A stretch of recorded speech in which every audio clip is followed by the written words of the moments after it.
Hello class 9th के मेरे प्यारे बच्चों, आपका स्वागत है संकल्प भारत फाउंडेशन यूट्यूब प्लेटफॉर्म पे। आज के इस वीडियो में मैं आपको साइंस के सब्जेक्ट में जो फिजिक्स के चैप्टर है उसका सिलेबस बताने जा रहा हूं। आपको पता होगा, और अगर नहीं पता है तो ये जान लीजिए कि सिलेबस आ चुका है और सिलेबस को जानना बहुत जरूरी है ताकि हम पढ़ाई स्टार्ट कर सके। आपके पास एनसीईआरटी की टेक्स्ट बुक है, नहीं है तो खरीद लीजिए और अब पढ़ाई स्टार्ट कर दीजिए। तो पढ़ाई स्टार्ट करने से पहले क्या पढ़ना है ये जानना बहुत जरूरी है, ये तो लॉजिक कहता है। तो आइए जानते हैं कि साइंस जो कि 3 पार्ट से मिलकर बना होता है, फिजिक्स, केमिस्ट्री, बायो।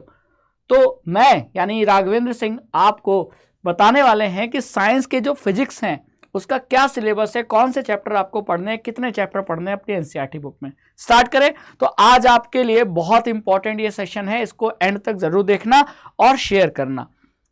तो बात करें सबसे पहले, आपका जो भी पेपर होगा ना क्लास 9th का, है ना, फाइनल पेपर, वो टोटल 100 मार्क्स का होगा। लेकिन वो जो आपको मार्क्स दिए जाएंगे वो 100 में से दिए जाएंगे, लेकिन आपका जो थ्योरेटिकल पेपर होगा जहां आपको लिखना होगा वो थ्योरी का पेपर 80 मार्क्स का होगा। बाकी 20 मार्क्स का आपका इंटरनल असेसमेंट यानी प्रैक्टिकल होगा, जिसमें फाइल बनेगी, वाइवा होगा, प्रैक्टिकल होगा, और फिर वो 20 मार्क्स और ये 80 मार्क्स जुड़कर हो जाएंगे टोटल 100 मार्क्स, और फिर आपका असेसमेंट 100 मार्क्स में से होगा। तो पेपर तो आपको 80 मार्क्स का देना है, आपको प्रैक्टिकल और वाइवा और जो भी इंटरनल फाइल जो असेसमेंट होगी वो 20 मार्क्स की है।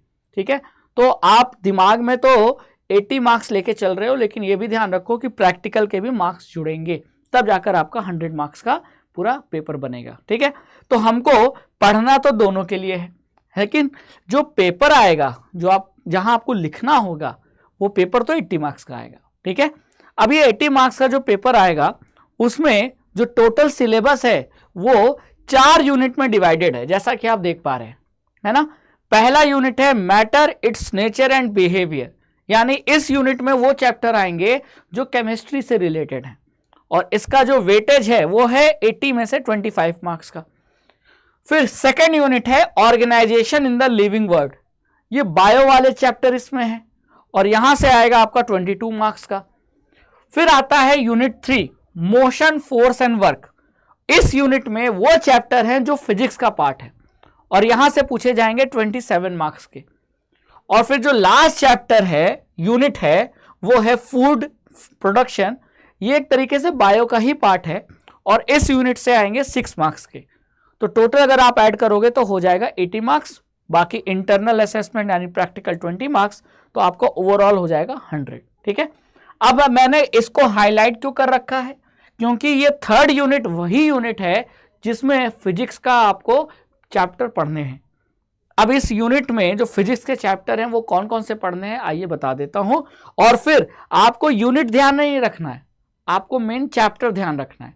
चैप्टर को यूनिट में डिवाइड कर दिया गया है, कई सारे चैप्टर को मिलाकर एक यूनिट बोला गया है ना। तो ये आपके एक यूनिट, ये दूसरा यूनिट, ये तीसरा यूनिट, ये चौथा यूनिट। तो जो फिजिक्स के चैप्टर हैं वो 3rd यूनिट का पार्ट है, जिनसे 27 मार्क्स का आएगा। ठीक है, अब बात कर लेते हैं वो कौन कौन से चैप्टर हैं जो 3rd यूनिट का पार्ट है। तो देखिए, इसमें पहला आता है आपका मोशन, जिसमें आपको डिस्टेंस, डिस्प्लेसमेंट के बीच में डिफरेंस पढ़ना है, क्या होता है डिस्टेंस, क्या होता है डिस्प्लेसमेंट, वेलोसिटी, फिर uniform motion, non uniform motion, along straight line, acceleration क्या होता है, distance time, velocity time graph पढ़ना है। ठीक है, किसका, यूनिफॉर्म मोशन का भी और यूनिफॉर्मली एक्सेलरेटेड मोशन का भी आपको डिस्टेंस टाइम और वेलोसिटी टाइम ग्राफ पढ़ना है, इसीलिए मैं इसको हाईलाइट कर देता हूं। ठीक है, फिर elementary idea of uniform circular motion, uniform circular motion के बारे में पढ़ना है, ये सारा कुछ आपको मोशन चैप्टर में पढ़ना है। फिर आता है आपका न्यूटन लॉज ऑफ मोशन, है ना, तो इसमें आपको फोर्स, मोशन, न्यूटन के 3 लॉ थे, तीनों के बारे में, एक्शन रिएक्शन फोर्स, इनर्शिया के बारे में, मास के बारे में, मोमेंटम, फोर्स एंड एक्सेलरेशन के बारे में। ठीक है, ये आपका सेकंड चैप्टर है ना इस यूनिट का। फिर आता है आपका ग्रेविटेशन, ग्रेविटेशन में आपको ग्रेविटेशन का लॉ पढ़ना है, force of gravitation of earth पढ़ना है, एक्सेलरेशन ड्यू टू ग्रेविटी पढ़ना है, मास और वेट के बारे में जानना है, और लास्ट में फ्री फॉल के बारे में जानना है, और इसी में आर्किमिडीज प्रिंसिपल ऑफ बायोन्सी का कंसेप्ट आएगा। तो ये आपका ग्रेविटेशन हो गया। फिर आपका आता है next work energy and power, बहुत इंपॉर्टेंट और बहुत इजी चैप्टर है। इसमें आपको work energy, power, kinetic energy और पोटेंशियल एनर्जी के बीच का difference, law of conservation of energy, जिसमें आपको कमर्शियल यूनिट एनर्जी का नहीं पढ़ना है, इसको एक्सक्लूड कर देना है, ये चीज एक्सक्लूड करनी है, ये नहीं पढ़नी है, बाकी सब कुछ पढ़ना है इस चैप्टर में। फिर लास्ट जो चैप्टर है वो है साउंड। साउंड में आपको nature of sound and it's propagation in different media, speed of sound, range of hearing यानी सुनने की क्षमता इन ह्यूमंस और अल्ट्रासाउंड, रिफ्लेक्शन ऑफ साउंड और इको, ये सारे टॉपिक आपको साउंड चैप्टर में पढ़ने हैं। ठीक है, तो जो जहां भी एक्सक्लूड लिखा है समझ जाइए वो टॉपिक नहीं पढ़ना है।